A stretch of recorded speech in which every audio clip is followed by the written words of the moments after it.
आज हम देख रहे हैं एसएससी सीजीएल 2019 का जो रिज़ल्ट आया है 8 अप्रैल को। उसको हम अच्छे से पोस्टमार्टम करेंगे क्योंकि बहुत चीज़ें ऐसी हैं जिसमें बच्चे बहुत कंफ्यूज हुए हैं और बहुत सारी ऐसी चीज़ें हैं जिनको जानकर आप आगे के रिज़ल्ट में यूज कर सकते हो और इससे आपको बहुत अच्छा जो है क्लैरिटी आ जाएगी रिजल्ट को लेकर 2021 वाले जो स्टूडेंट्स हैं उनको। तो पहली बात तो ये है कि जो एसएससी में दो इम्पॉर्टेंट अलग से पेपर होते हैं, डब्ल्यू और जेएसओ के पेपर होते हैं, जिनमें C32 और एक जो है डब्ल्यू के लिए, C33 जो एसआई के लिए पोस्ट के लिए हुआ है। इनमें कोई भी टाइपिंग टेस्ट, डीईएसटी या सीपीटी देने की नीड नहीं होती। यानी अगर स्टूडेंट ओनली इस पोस्ट को चाहता है तो वो सीपीटी, डीईएसटी, टाइपिंग टेस्ट को जो है वो छोड़ सकता है। उसमें अगर वो फेल भी हो जाता है तो भी उससे कोई फ़र्क नहीं पड़ता।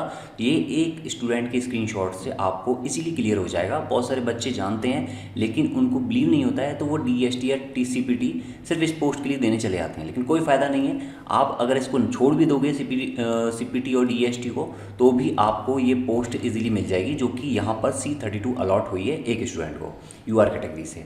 इसके बाद बात करते हैं डब्ल्यू कट ऑफ की। तो डब्ल्यू कट ऑफ 743 गई है। लगभग 745 कट ऑफ का जाना वो तभी पॉसिबल हो पाया है, इतनी हाई कट ऑफ, क्योंकि एक्साइज की कट ऑफ जो है उससे ज़्यादा मार्क्स आते हैं, बहुत ज़्यादा मार्क्स आते हैं, 20-30 मार्क्स आते हैं। तभी बच्चे को जो प्रेफरेबल स्टेट है वो मिल पाती है, अदरवाइज तो स्टेट नहीं मिल पाती है। इस कारण से जो स्टूडेंट हैं वो अदर पोस्ट की तरफ मूव कर जाते हैं या फिर उसके पैरेलल में एक पोस्ट है डब्ल्यू, वहाँ मूव कर जाते हैं। तो इस वजह से ये कट ऑफ बहुत ज़्यादा गई थी। और जो मैंने अपनी प्रेडिक्टेबल कट ऑफ बताई थी उसमें ऑलमोस्ट जो मैंने आपको टीयर 2 के बाद बताई थी 707 एंड 770, तो 707 में 710 तो आफ्टर टीयर 3 चली गई और 745 जो है इतनी कट ऑफ आपको यहाँ पर फाइनल में देखने को मिली है।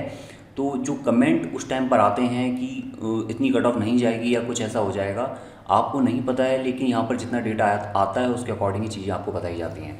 इसके साथ नेक्स्ट इसमें देखो, अगर आप C32 यानी कि जो जेएसओ पोस्ट है उसके लिए, तो इस पोस्ट पर जो यूआर की कट ऑफ है वो 710 है और प्रेडिक्टेबल कट ऑफ जो है 705 प्लस माइनस के 3 बताई थी, जिसमें हमने आपको ये कहा था कि +3 होने की ज़्यादा चांसेस है। यानी 708 समथिंग मैंने ऑलमोस्ट कट ऑफ बताई थी, 710 करीब गई है इसमें कट ऑफ। और बाकी सभी कैटेगरी में अभी कुछ स्टूडेंट जो थे या फिर कुछ जो टीचर हैं उन्होंने भी एजम्पशन लगाया था कि 1105 पोस्ट हैं, इसकी जो है 560 से ज़्यादा नहीं जाएगी या 600 से ज़्यादा नहीं जाएगी यूआर में। लेकिन ऐसा नहीं था, वहाँ ऑलरेडी पहले से ही दिखा हुआ था कि स्टैटिस्टिकल इन्वेस्टिगेटर की अलग जानी है, जेएसओ की अलग कट ऑफ जानी है, क्योंकि उनके साथ पहला चांस पड़ा हुआ है, इसलिए उनको ऐसा लगा। सेम 2021 में भी सेम चीज़ होने वाली है, अलग अलग कट ऑफ फाइनली हो जाएगी। और जो एसआई की कट ऑफ है वो लास्ट कट ऑफ डिसाइड होती है जो बच्चा उसमें एलिजिबल है उससे, क्योंकि बच्चे बहुत कम एलिजिबल हो पाते हैं। इसके बाद सेम रिमेन जो ओबीसी कट ऑफ है वो 685 से ज़्यादा नहीं है, 684 समथिंग कट ऑफ है। बाकी जो ये कट ऑफ हैं ये प्रिडिक्ट होती हैं टैक्स असिस्टेंट की पोस्ट से, और जो डब्ल्यू की कट ऑफ है वो प्रिडिक्ट होती है एक्साइज की कट ऑफ से। तो वहाँ से आप इजीली, जब आपको एक्साइज की कट ऑफ का पता है, टैक्स असिस्टेंट की कट ऑफ का पता है, तो इजीली जो एवरेज मार्क्स हैं स्टैट्स के पेपर में या डब्ल्यू के पेपर में उसको एडअप कर लो, वही आपकी क्या हो जाएगी, उन पर्टिकुलर पोस्ट के लिए कट ऑफ हो जाती है। जैसे टैक्स असिस्टेंट के लिए है 628 या 630 कट ऑफ समथिंग गई है, 628 समथिंग कट ऑफ गई है, जो ऑलरेडी पहले से ही प्रिडिक्टेबल थी। इसके साथ जो एवरेज मार्क्स थे वो थे जेएसओ पेपर के लिए 75, तो इसमें 75 ऐड कर दोगे तो लगभग 705 समथिंग मार्क्स बैठते हैं, तो 705 समथिंग इसमें 710 जो है कट ऑफ है। तो ये आप कैटेगरी वाइज जो है एवरेज स्कोर को ऐड कर दो स्टैट्स या डब्ल्यू के पेपर में, वहाँ पर आपको क्या है प्रेडिक्टेबल कट ऑफ मिल जाएगी। जैसे कि इस बार डब्ल्यू के पेपर में 645 प्लस के आप 100 जो है एवरेज मार्क्स थे, तो आप ऐड कर दोगे तो 745 समथिंग आपको डब्ल्यू की कट ऑफ मिल जाएगी। ये हर बार का सिनारियो है, ये पहली बार नहीं है। इसके बाद बात करते हैं यहाँ पे C33 की, जो पोस्ट है SI2 की, यानी स्टैटिस्टिकल इन्वेस्टिगेटर ग्रेड 2। मैंने आपको इस पोस्ट में कहा था कि इस पोस्ट में जो लास्ट कट ऑफ होगी वो उस स्टूडेंट पे डिपेंड करेगी जो उसमें एलिजिबल है। तो मैंने लगभग आपको 540 प्लस कट ऑफ बताई थी, 549 कट ऑफ गई है यूआर की। और ये कैंडिडेट भी वो कैंडिडेट है तो जो लास्ट एलिजिबल, यानी जिसके पास परफेक्ट डिग्री पाई गई स्टैटिस्टिकल इन्वेस्टिगेटर ग्रेड 2 की। एक और बात है, जिनके आगे C लिखा हुआ है वो क्लियर है, जिनके आगे P लिखा हुआ वो प्रोविजनल है।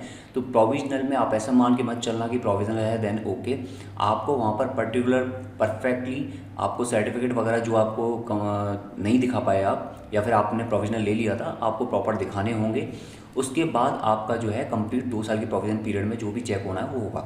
ओके, ये आपका इस साल भी 2021 में भी सेम चीज़ रहेगी। 2020 में जो जेएसओ की कट ऑफ है वो क्या रहेगी, या डब्ल्यू की कट ऑफ क्या रहेगी, या फिर टी की कट ऑफ क्या रह सकती है, वो आफ्टर जब T2 का रिजल्ट आ जाएगा उसके बाद हम फाइनल कट ऑफ को प्रिडिक्ट कर सकते हैं, बट उससे पहले हम फाइनल कट ऑफ को प्रिडिक्ट नहीं कर सकते क्योंकि आपके पास अभी रॉ मार्क्स हैं, अभी आपके पास नॉर्मलाइज मार्क्स नहीं है। नॉर्मलाइज मार्क्स इसलिए आने जरूरी हैं क्योंकि 2 शिफ्ट में पेपर चाहते हुए या ना चाहते हुए भी हो गया है।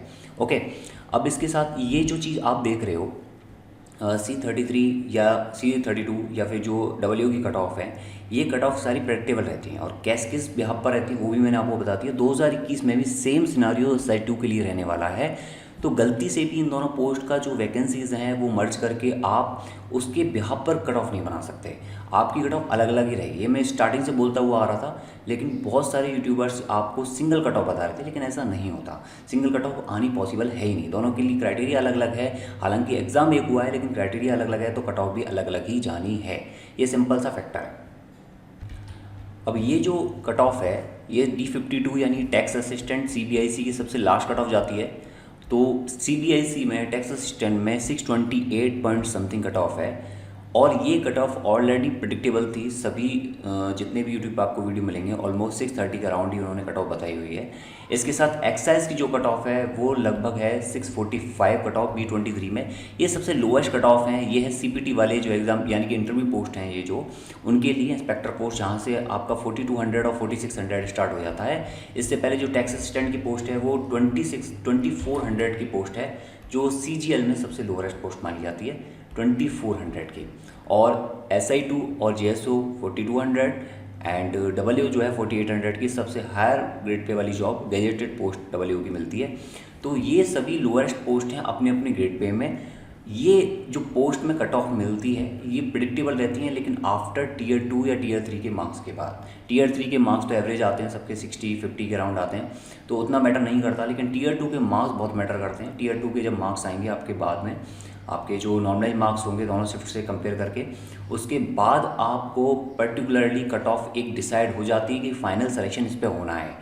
सिर्फ कट ऑफ पास करने से आपका सिलेक्शन नहीं होता, कट ऑफ से लेकर DV के बीच में भी डिफरेंस होता है। बहुत सारे बच्चे बुलाए जाते हैं, जैसे कि 625 से ऊपर बहुत सारे बच्चे थे, 628 से ऊपर बहुत सारे बच्चे थे, लेकिन उनको भी जॉब नहीं मिली। उसका कारण ये कुछ 27+ की जो एज क्राइटेरिया था उसकी वजह से एलिजिबल नहीं थे, या फिर कईयों के पास जैसे इंस्पेक्टर पोस्ट से ऊपर मार्क्स थे, उनको इंस्पेक्टर पोस्ट नहीं मिली। उनका कारण ये था कि इंस्पेक्टर पोस्ट में जो आपके फिजिकल जो भी स्ट्रेंथ की नीड है या फिर जो भी हाइट वाइट की नीड है वहाँ पर अगर फुलफिल नहीं हो रही है तो वो आप इस पर्टिकुलर पोस्ट को ना लो तो ज़्यादा अच्छा है। CSS वगैरह और दूसरी पोस्ट ले सकते हो, वो ज़्यादा बेटर रहता है ASO पोस्ट में।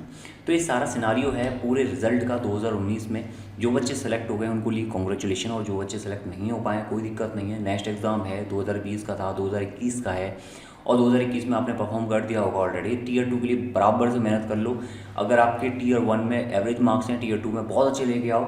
अगर आपका GSO या डब्ल्यू का पेपर क्लियर हो जाता है तो मैं आपको यही कहूँगा पहले एक पोस्ट सिक्योर कर लो। ऐसा मत भागो कि मुझे इंस्पेक्टरी चाहिए। साथ में आप स्टैट्स और डब्ल्यू के पेपर के लिए अकाउंट और इकोनॉमिक्स वाला पेपर को बहुत अच्छे से पढ़ो, उसकी परफेक्ट स्ट्रेटजी मैं आपको बताऊँगा। Okay, thank you, good luck, और जितना हो सकता है इसको शेयर जरूर करना।